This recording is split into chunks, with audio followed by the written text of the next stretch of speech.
आज की मार्केट की सिचुएशन और होने वाली जियोपॉलिटिकल सिचुएशन में थोड़ी-सी टेंशन है और सिर्फ यही नहीं बल्कि मार्केट में कौन-कौन सी कंपनीज़ की क्या-क्या न्यूज़ है, आप सब जानेंगे इस वीडियो में।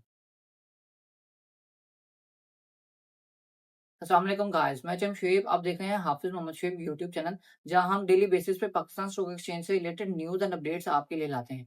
तो आप जल्दी से हमारे चैनल को भी सब्सक्राइब कर लें ताकि पीएसएक्स की डेली वीडियो आप पर डेली बेसिस पे पहुंच सके। और सिर्फ यही नहीं बल्कि एक व्हाट्सएप की कम्युनिटी का लिंक जो कि इसी वीडियो के डिस्क्रिप्शन में मौजूद है, जिसको फॉलो करके हमारी कम्युनिटी का हिस्सा बन सकते हैं। तो चलिए वीडियो को स्टार्ट करते हैं। आज की मार्केट 450 नेगेटिव पॉइंट्स के साथ क्लोज हुई। मार्केट का जो स्टार्ट था वो तो पॉजिटिव पॉइंट्स के साथ था, जो कि 1500 प्लस पॉजिटिव पॉइंट के साथ आज का दिन स्टार्ट हुआ। लेकिन एट दी एंड नीचे जाते जाते मार्केट का जो लोवेस्ट हाई लगा वो तकरीबन 550 प्लस का नेगेटिव का हाई लगा और at the and market 450 negative points के साथ क्लोज हुई और इस टाइम पर इंडेक्स मौजूद है 1,78,471 पर। और अगर वॉल्यूम की बात करें तो वॉल्यूम आज के दिन काफी कम लगा। ये वो वॉल्यूम लगा जब ईरान यूएसए की वॉर चल रही थी। जी हाँ, बिल्कुल इतना वॉल्यूम लगा, सिर्फ थोड़ा ज्यादा था, लेकिन पिछले वीक की निस्बत पिछले वीक में ऐसा वॉल्यूम किसी दिन में लगा ही नहीं मेरे ख्याल में, जितना के लो वॉल्यूम आज लगा। इसकी सिर्फ रीजन ही जियोपॉलिटिकल टेंशन थी। अब मैं आपको थोड़ा सा सिनेरियो समझाता हूँ कि आखिर ये हुआ क्या। कि स्टार्टिंग में पॉजिटिविटी आई, उसके बाद नेगेटिविटी, फिर थोड़ी सी रिकवरी देखी गई, लेकिन अगेन 450 नेगेटिव पॉइंट्स पे गया इंडेक्स। तो इसका सिंपल सा मतलब है, जितने पॉजिटिव पॉइंट्स 1500 पॉजिटिव पॉइंट्स और 450, अब ये 2000 पॉइंट्स आज के इंडेक्स ने लूज की। अब इसकी सबसे पहली जो मेन रीजन थी वो रही थी जियोपॉलिटिकल टेंशन। जियोपॉलिटिकल टेंशन बिल्कुल ऐसा ही है, क्योंकि ईरान यूएसए जो वॉर है वो तो रुक गई है, लेकिन इसराइल लेबनान की वॉर अभी रुकी नहीं है। इसराइल अटैक करता रहता है। अब जैसा कि फ्राइडे वाले दिन सीज फायर पर बातचीत होनी थी, तो वो बातचीत ईरानियंस की तरफ से कैंसिल कर दी गई, सिर्फ इसलिए क्योंकि इसराइल ने लेबनान पर हमला कर दिया था। अब सेम ऐसे ही संडे के दिन रखा गया कि संडे के दिन फिर सीज फायर की मीटिंग होगी उसी स्विट्जरलैंड में, सियाती मकाम।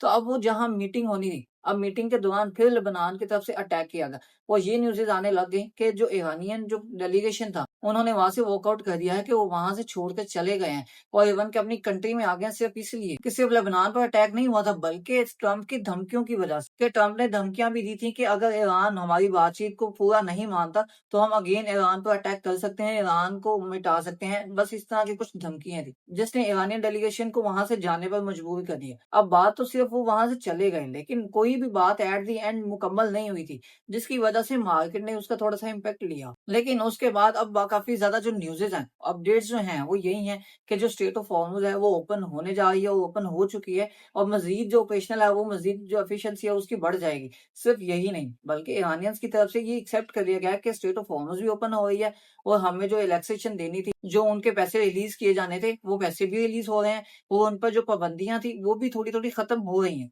अब यही न्यूज़ेज़ पाकिस्तान स्टॉक एक्सचेंज में और इंटरनेशनली भी काफी ज्यादा बेहतर रही हैं, जिन्होंने स्टॉक मार्केट्स को थोड़ा सा सहारा दिया। अगर ये न्यूज़ेज़ ईरानियंस की तरफ से ना आती तो फिर आपको काफी बुरा इम्पैक्ट देखने को मिल सकता था। इवन के आज ईरान के वजीर खारजा की तरफ से भी जो ट्वीट किया गया था, उसमें भी कहा गया कि हम पे जो पाबंदियां हैं वो भी खत्म हो रही हैं और हमारी जो फीस अमाउंट है वो भी हमको मिल रही है। तो सीज फायर का एग्रीमेंट है वो अच्छे तरीके से आगे बढ़ रहा है, जिसकी बिना पर काफी ज्यादा स्टेबिलिटी भी आपको देखने को मिली। अदरवाइज आज का दिन काफी नेगेटिव हो सकता था। तो अब नेक्स्ट मीटिंग कब होगी, उस मीटिंग में क्या डिसाइड होगा, ये तो वक्त ही बताएगा। लेकिन बहुत से पॉइंट्स पर एग्रीमेंट भी हो चुके हैं, दोनों कंट्रीज एग्री भी हैं और सिर्फ ये नहीं बल्कि लेबनान के मामले पर भी ये जो अपनी एक टीम बनाने जा रहे हैं उस पर भी दोनों कंट्रीज एग्री हैं, जो कि लेबनान और इसराइल की जंग को मुकम्मल रोका जाएगा। तो अब अगर बात करें ऑयल प्राइसेस की, ऑयल प्राइसेस थोड़ी सी इंक्रीज हुई थी, लेकिन उसका इफेक्ट जिस तरह के न्यूज़ेज़ आने लगे उसका इफेक्ट दोबारा से रिवर्स हो गया और इस टाइम पर जो ऑयल प्राइसेस हैं वो अगेन 1.5 से 2% माइनस में चल रहे हैं। और अगर मैं आपको इनकी प्राइसेस भी बताऊं तो क्रूड ऑयल और ब्रेंट ऑयल जो है वो $75-79 पर ट्रेड कर रहे हैं। तो ये इंटरनेशनल ऑयल मार्केट्स की भी सिचुएशन को देखते हुए आप अंडरस्टैंड कर सकते हैं कि कोई ज्यादा डेंजरस न्यूज नहीं है या कोई ज्यादा काम खराब नहीं है।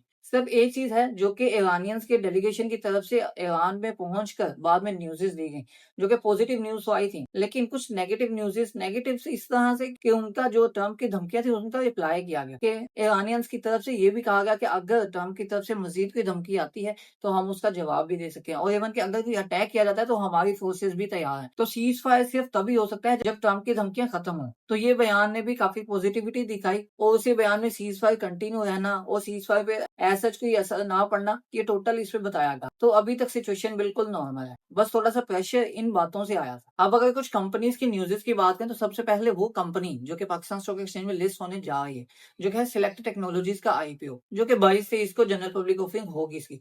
तो आज से जनरल पब्लिक ऑफरिंग भी इसकी स्टार्ट है। आप जनरल पब्लिक ऑफरिंग में पार्टिसिपेट कर सकते हैं, जो कि इसकी जो लिमिटेड अमाउंट है बुक बिल्डिंग में पार्टिसिपेट करने की, वो है तकरीबन 2,000,001,000। तो ये 20,01,000 से आप बुक बिल्डिंग में पार्टिसिपेट कर सकते हैं, जो कि ये टेक्नोलॉजी सेक्टर की कंपनी है। मोस्ट इंपोर्टेंट एयरलिंक, जो कि ऑलरेडी लिस्टेड है स्टॉक एक्सचेंज पर, ये उसकी होली ओन सब्सिडी है। और ये सिलेक्ट टेक्नोलॉजी का जो कि हम लोगों ने ऑलरेडी एनालिसिस किए हैं, तो आप एनालिसिस हमारे मेन चैनल पर देख सकते हैं कि ये कंपनी आखिर करती क्या है।